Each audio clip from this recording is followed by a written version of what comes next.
성도 여러분, 여러분이 이 세상 사는 동안에 가장 소중하게 여기는 것, 가장 소중하게 여기는 존재는 무엇입니까? 아마 가장 큰 대가를 기꺼이 치를 수 있는 그 대상이 바로 여러분에게 가장 소중한 것일 겁니다. 시간이나 물질, 마음이 가장 많이 가는 것, 그것이 가장 소중한 것입니다. 그렇다면 하나님께서 가장 소중하게 여기는 것은 무엇이겠습니까? 하나님께서 가장 큰 대가를 치르고 얻으신 것, 그것이 하나님께 가장 소중한 것입니다. 하나님께서 치르신 가장 큰 대가는 바로 독생자 예수님이지 않습니까?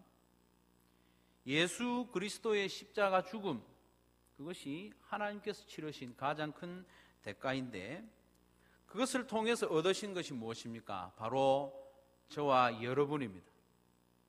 바로 저와 여러분이 하나님과 화목할 수 있는 관계, 그것이 하나님께서 예수님을 통해서 얻으신 것이죠. 그 말씀을 2주 전에 나누었는데요. 성도의 진정한 행복은 바로 이것입니다. 하나님께서 가장 소중히 여기시는 것, 그것을 나도 가장 소중히 여기는 관계, 하나님께서 나와 화목하기를 원하시는 만큼 나도 하나님과 화목하기를 원하며 실제로 하나님과 화목함을 누리는 그것이 성도의 가장 큰 행복이요, 가장 큰 가치입니다. 방금 찬양대에서 찬양했지 않습니까? 아침에 눈을 떠서 하나님께 감사하고 찬양하고, 밤에 눈을 감을 때 하나님께 감사하는 그런 일상의 삶이 바로 하나님과 화목한 관계를 누리는 삶인 것이죠. 그러면 오늘은 하나님과의 화목의 절정에 대해서 말씀을 나누고자 합니다. 제목에서 밝힌 대로 하나님과의 화목, 하나님과 화평의 절정은 바로 예배입니다. 우리는 일상생활 가운데서 하나님과 동행하고 또 하나님과 화목한 삶을 살고자 애썼습니다. 그렇게 일주일을 살았죠. 그 애쓴 흔적을 가지고 화목의 절정인 이 예배의 자리에 나온 것입니다.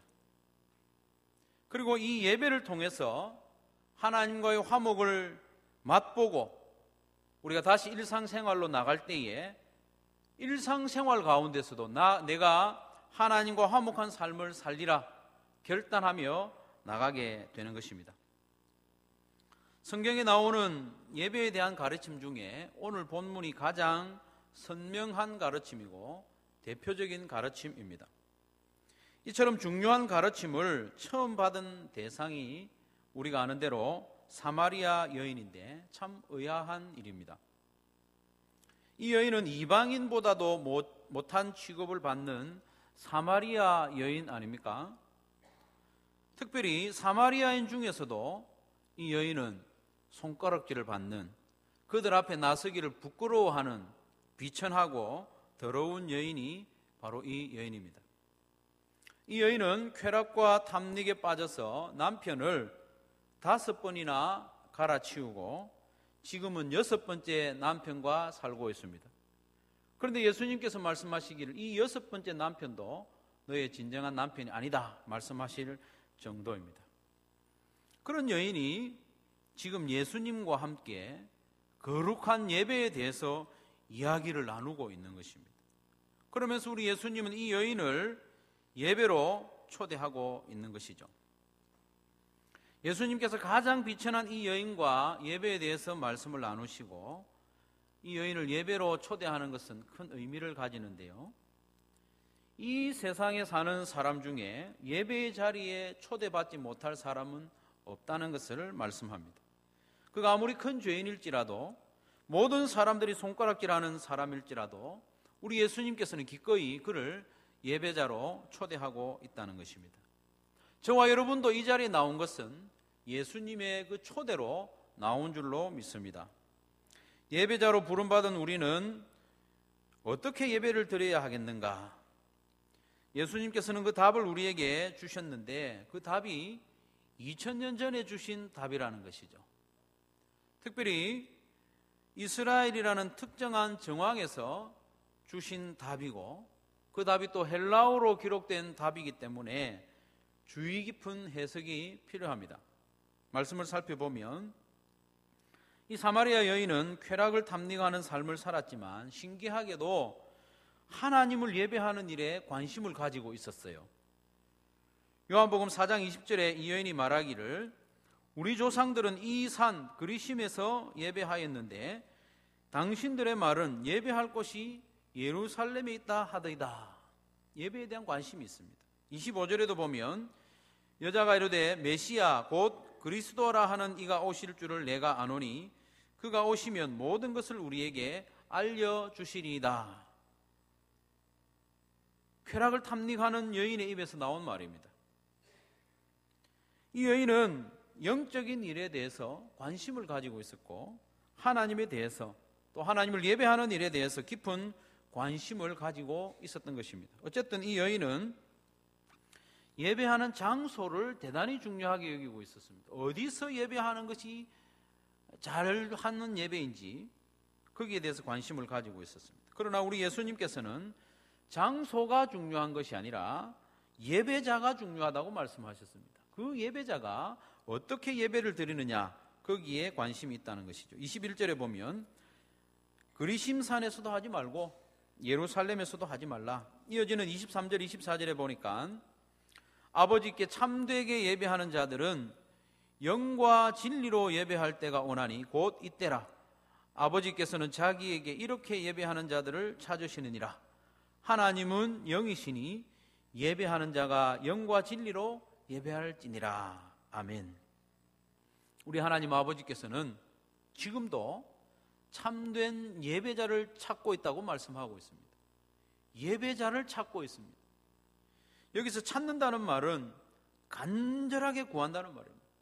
열망하고 인내하며 찾는다는 것입니다. 우리 하나님은 무엇이 부족한 분이 아닙니다.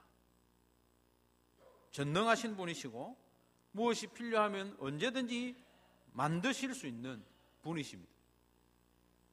그 하나님께서 참된 예배자를 찾으신다고 하십니다. 열망하면서 인내하면서 찾고 있다는 것입니다. 참된 예배자를 찾으시는 하나님 아버지의 마음을 느낄 수 있기를 바랍니다.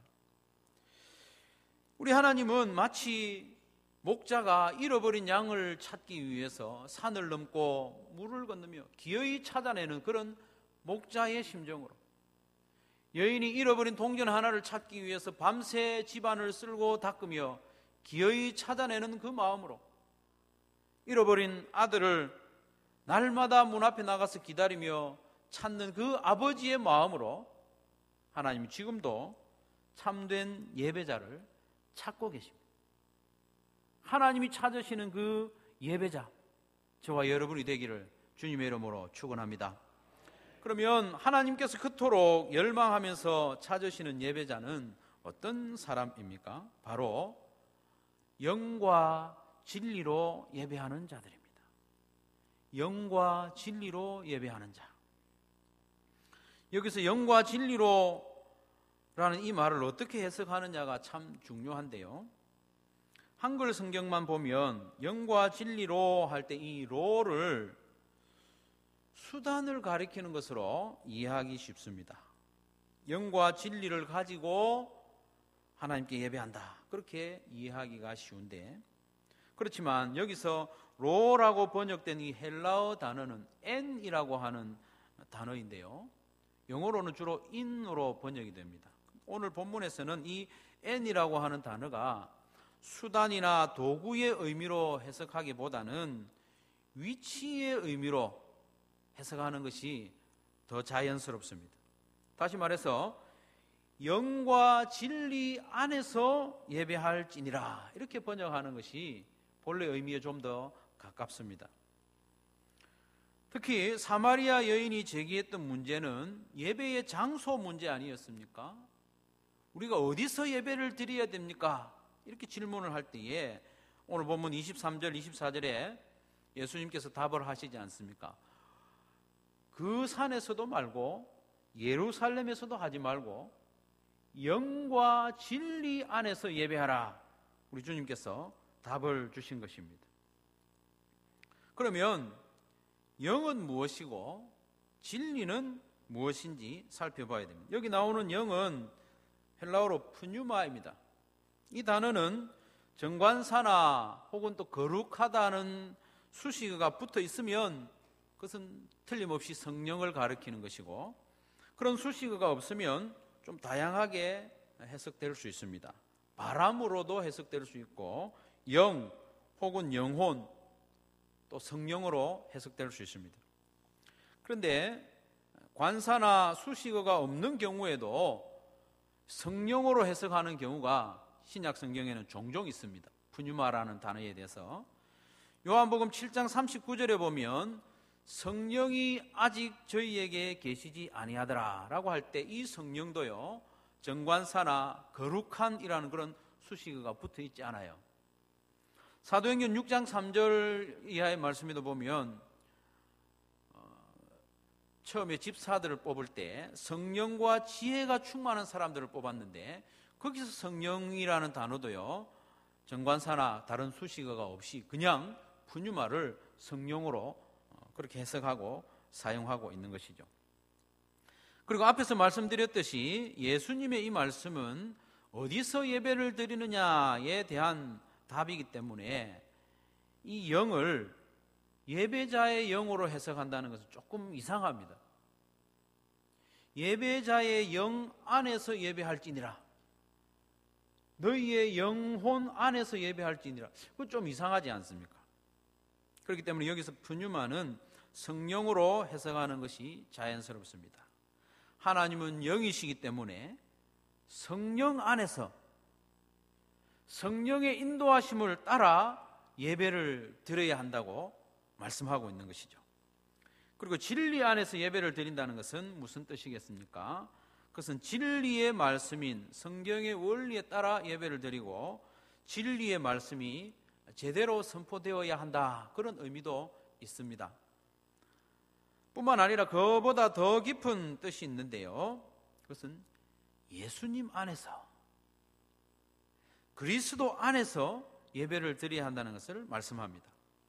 요한복음에서요, 진리는 종종 예수님 자신임을 말씀하고 있습니다. 지난 수요일 저녁에 윤진석 목사님께서 말씀하셨듯이 예수님이 참입니다. 진리입니다. 구약에 나오는 성막이나 성전, 그리고 모든 제사 제도는 그림자입니다. 그 그림자의 실체가 바로 예수님이라는 거죠. 참이 예수님입니다. 그 참이 진리거든요. 진리가 우리 예수님입니다. 요한복음 2장 19절에서 21절 말씀해 보면 예수님께서 친히 말씀하시기를 예수님의 몸이 성전이라고 했습니다. 너희가 이 성전을 헐면 내가 사흘 안에 일으키겠다, 그렇게 말씀하신 것은 예수님의 몸 자체가 성전이라는 것입니다. 예수님이 성전이고 예수님이 참이고 진리라는 것을 말씀하시는 것이죠. 특별히 요한복음 14장 6절에 보면 예수께서 가라사대 내가 곧 길이요 진리요 생명이니 나로 말미암지 않고는 아버지께로 올 자가 없느니라. 예수님이 바로 진리라고 말씀하고 있습니다. 그리고 예수님을 통하지 않고는 아버지 하나님께 나아갈 자가 없다. 예수님을 통하지 않고는 예배의 자리에 나갈 수 없다고 말씀하고 있죠. 그래서 요한복음의 저변에는 예수님이 진리라는 개념이 쫙 깔려서 흐르고 있는 것입니다. 정리해서 요한복음 4장 24절을 의역을 하면 하나님은 영이시기 때문에 예배하는 자들은 성령 안에서 진리요 참이신 예수님 안에서 예배할지니라, 이렇게 번역할 수가 있습니다.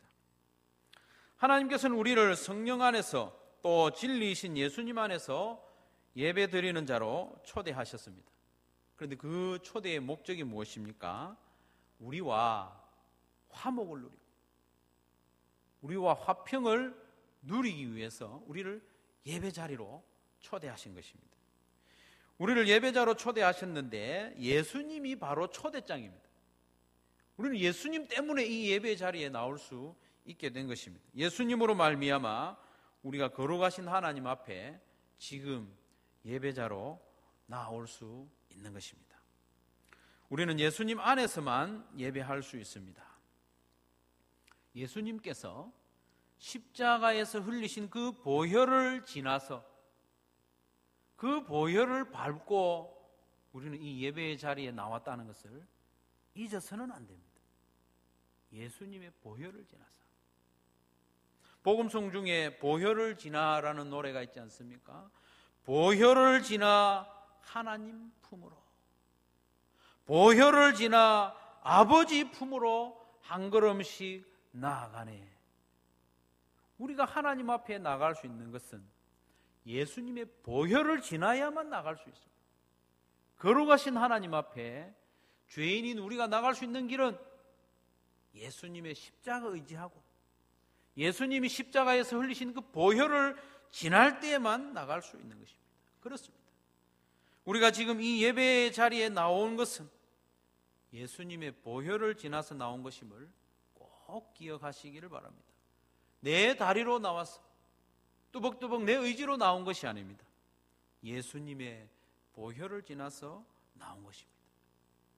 우리를 이 예배의 자리에 세우기 위해서 하나님께서 치르신 대가가 바로 예수님을 십자가에 죽이신 것입니다. 뿐만 아니라 우리의 예배는 성령의 인도하심을 받을 때에 온전한 예배가 되고 하나님의 기쁨이 될 수 있습니다. 하나님은 영이시기 때문에 거룩한 영, 성령 안에서 성령의 도우심을 받을 때에 우리의 예배가 하나님께서 받으실 만한 온전한 예배가 되는 것입니다. 성령의 도우심을 받을 때에 우리는 예배 중에 하나님을 만날 수 있습니다. 성도 여러분, 우리 예배 순서가 많이 있는데 예배 순서 하나하나마다 성령의 인도하심을 받을 때에 우리의 찬양이 하나님께 상달되고 성령의 인도하심을 받을 때에 선포되는 하나님의 말씀이 내 마음에 잘 박힌 목과 같이 박힐 수 있습니다. 우리가 성령의 인도하심을 받아서 예물을 드릴 때에 그 예물이 비록 물질이지만 영이신 하나님께 상달되는 것입니다. 이것처럼 우리의 예배는 성령 안에서 성령의 인도하심을 받을 때에 영이신 하나님께 기쁨이 되는 것입니다. 요한복음 17장을 이번 주 새벽에 살펴보겠지만 성부 성자가 하나됨을 요한복음 17장을 거듭해서 말씀합니다. 성부 성자가 하나 되는 것을 말씀하실 때에 신기하게도 성령에 대한 말씀은 생략되고 있습니다.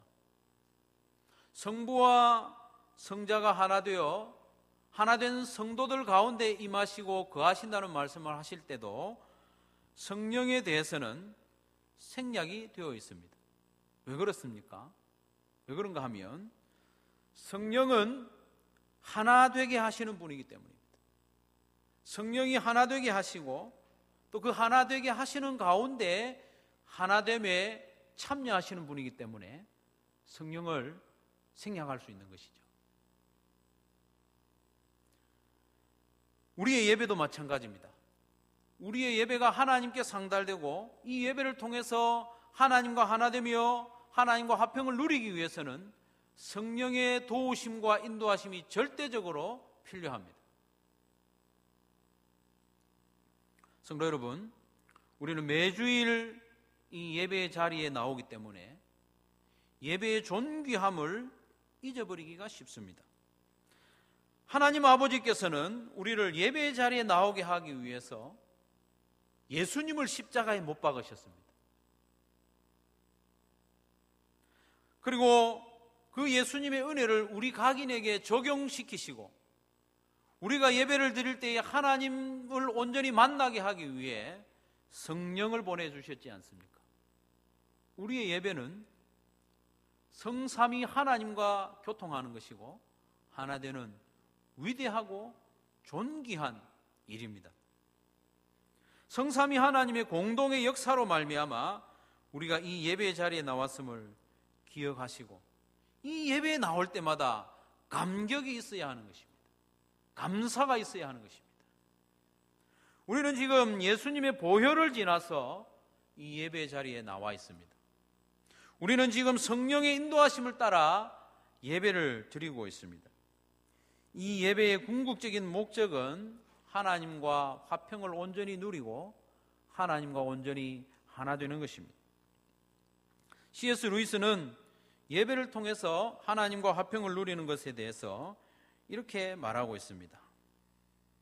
예배는 제사를 말하죠.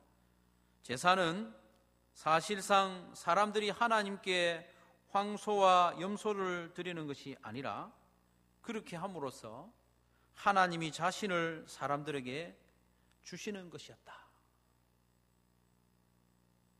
제사, 우리가 드리는 예배, 제사는 사실상 사람들이 하나님께 황소와 염소를 드리는 것이 아니라 그렇게 함으로써 하나님이 자신을 사람들에게 주시는 것이었다. 구약시대 때 이스라엘 백성들은 성막이나 성전에 나와서 황소와 염소를 제물로 하나님께 제사를 드렸지 않습니까? 하나님께서 제사를 명하신 것은 죄로 물든 이 백성들이 하나님과 단절된 채 살아가는 것을 원하지 않으셨기 때문에 죄인들이지만 하나님께 가까이 나올 수 있게 하기 위해서 제사를 명하셨습니다. 하나님께서는 황소와 염소의 제사를 구실 삼아서 하나님의 백성들을 가까이 하기를 원하셨습니다.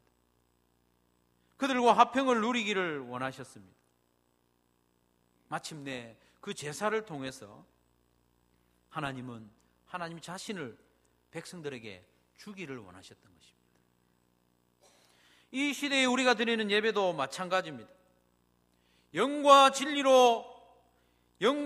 안에서 예배를 드리라고 말씀하신 것은 그 예배 가운데 우리와 교제하시고 우리와 화평을 누리시고 마침내 우리에게 하나님 자신을 주시기 위함이라는 것을 믿으시기를 바랍니다. 예배는 우리가 하나님께 우리 자신을 드리는 시간도 되지만 이 예배의 시간을 통해서 하나님이 하나님 자신을 우리에게 주시는 시간입니다. 그렇기 때문에 온전한 예배를 드리는 성도는 예배 중에 하나님의 임재를 경험하는 그 정도가 아니라 하나님을 얻게 됩니다. 하나님을 우리 중심에 모시게 되는 것입니다. 하나님과 하나가 되고 하나님과 화평을 누리게 되는 시간이 바로 이 예배의 시간입니다. 그렇기 때문에 예배는 하나님과 화평을 누리는 절정의 시간인 것입니다. 그러니 우리가 이 세상에서 가장 소중하게 여겨야 할 것, 가장 영광스럽게 여겨야 할 것, 가장 행복한 시간은 바로 이 예배의 시간인 줄로 믿으시기를 바랍니다. 이용규 선교사님이 쓴 내려놓음이라는 책을 여러분 잘 아실 것입니다. 그 책에 보면 벌러르라는 자매의 이야기가 나옵니다. 몽골에 개척한 일회 교회라는 곳에서 이 선교사님이 예배를 인도하고 있었는데 예배가 한참 진행되는 동안에 이 벌러르라는 자매가 땀으로 뒤범벅이 되어서 예배당 안으로 들어왔습니다. 그녀는 예배가 시작되기 몇 시간 전에 소를 잃어버렸어요. 그래서 소를 찾으러 온 들판을 뛰어다니다가 예배 시간이 임박한 것을 알고 소를 포기하고 예배를 드리려고 들판을 가로질러 달려왔다는 것입니다. 몽골에서 소 한 마리가 가지는 가치는 우리의 상상을 초월합니다. 거의 전 재산이나 마찬가지입니다. 그 전 재산과 같은 소를 포기하고 예배를 선택했다는 것이죠. 예배를 드리기 위해서 들판을 가로질러 땀을 흘리며 달려오는 이 벌러르라는 자매의 모습을 한번 상상해 보시길 바랍니다. 몽골의 초원 들판은 지평선과 같습니다. 다녀오신 분들 아시겠지만 몽골의 초원은 끝이 없습니다. 살짝 언덕만 있을 뿐 끝없이 푸른 초원이 이어집니다. 그 넓은 초원을 예배를 드리기 위해서 땀이 뒤범벅이 될 정도로 달려오는 이 자매의 모습, 그 모습이 저와 여러분의 모습이 되기를 간절히 바랍니다. 예배를 마치자마자 밖에서 소의 울음소리가 났어요. 누구 소겠습니까? 이 여인의 소입니다. 그런데 저는 그 소가 돌아오지 않았더라면 더 좋았겠다, 그런 생각을 하게 됩니다. 왜냐하면 이 자매가요, 소를 포기하고 소는 비록 잃었지만 예배를 통해서 하나님을 얻었기 때문입니다. 소가 돌아오지 않았다면 더 좋은 간증거리가 되지 않았겠나, 그렇게 생각을 합니다. 성도 여러분, 예배는 참석하고 싶으면 참석하고 안 그러면 또 참석하지 않는 그런 심심풀이 땅콩이 아닙니다. 예배는 뗐다 붙였다 하는 껌이 아닙니다. 예배 시간을 붙였다 뗐다 할 수 없는 것이죠. 예배는 우리의 생명입니다. 우리의 감정이나 기분이 예배를 좌우할 수 없습니다. 우리의 경제적인 손익이 예배를 좌우할 수 없습니다. 우리의 학업이나 성공이 예배를 좌우할 수 없습니다. 왜냐하면 예배는 우리의 생명이기 때문입니다. 예배는 우리를 향한 하나님의 최고의 목적이고, 예배는 하나님을 향한 우리의 최고의 목적이기 때문입니다. 예배에 실패하고 인생에 성공할 수 없습니다. 예배의 성공이 인생의 성공인 줄 믿으시기를 바랍니다. 다른 것은 다 잃어버려도 예배를 붙잡아야 됩니다. 왜냐하면 예배를 통해서 하나님을 얻기 때문입니다. 손은 잃어버려도 됩니다. 그러나 하나님을 잃어버리면 안 됩니다. 손은 잃어버려도 됩니다. 그러나 하나님과 화평의 절정의 시간, 예배는 잃어버리면 결코 안 되는 것입니다. 짐 엘리엇 선교사님의 일기장에 그렇게 기록되지 않습니까? 결코 끝까지 붙잡을 수 없는 것을, 결코 놓쳐서는 안 될 것을 위해 포기하는 것은 바보가 아니다. 성도 여러분, 결코 끝까지 붙잡을 수 없는 이 땅의 것이 있습니다. 그거 놓치지 않으려고 결코 놓쳐서는 안 될 하늘의 것을 포기하는 어리석음을 범하지 말기를 바랍니다. 예배를 잃으면 모든 것을 잃는 것입니다. 예배에 성공하면 모든 것을 얻는 것입니다. 왜냐하면 하나님께서는 이 예배의 시간을 통해서 우리를 만나 주시고 하나님 자신을 우리에게 주시기 때문입니다. 우리의 이 예배의 자리는 그저 나올 수 있는 자리가 아닙니다. 예수님의 보혈을 지나서 나왔습니다. 우리 마음대로 드린다고 상달되는 예배가 아닙니다. 성령 안에서 성령의 인도하심을 따를 때에 영이신 하나님이 받으시는 예배가 되는 것입니다. 사랑하는 한소망교회 성도 여러분, 우리가 매주일 드리는 이 예배가 얼마나 존귀하고 복된 것인지 마음에 잘 새기시기를 바랍니다. 우리가 예배를 통해서 우리 자신을 하나님께 드릴 뿐만 아니라 예배를 통해서 하나님을 얻습니다. 우리가 주일을 지키는 것이 아니라 주일이 우리를 지켜줍니다. 예배에 나올 때마다 우리는 예수님의 보혈을 지나 성령의 인도하심을 따라 영이신 하나님 앞에 예배한다는 것을 기억하시길 바랍니다. 그래서 예배 때마다 하나님과의 화평함, 하나님과의 하나됨을 깊게 누리는 저와 여러분들이 되시기를 주님의 이름으로 축원합니다.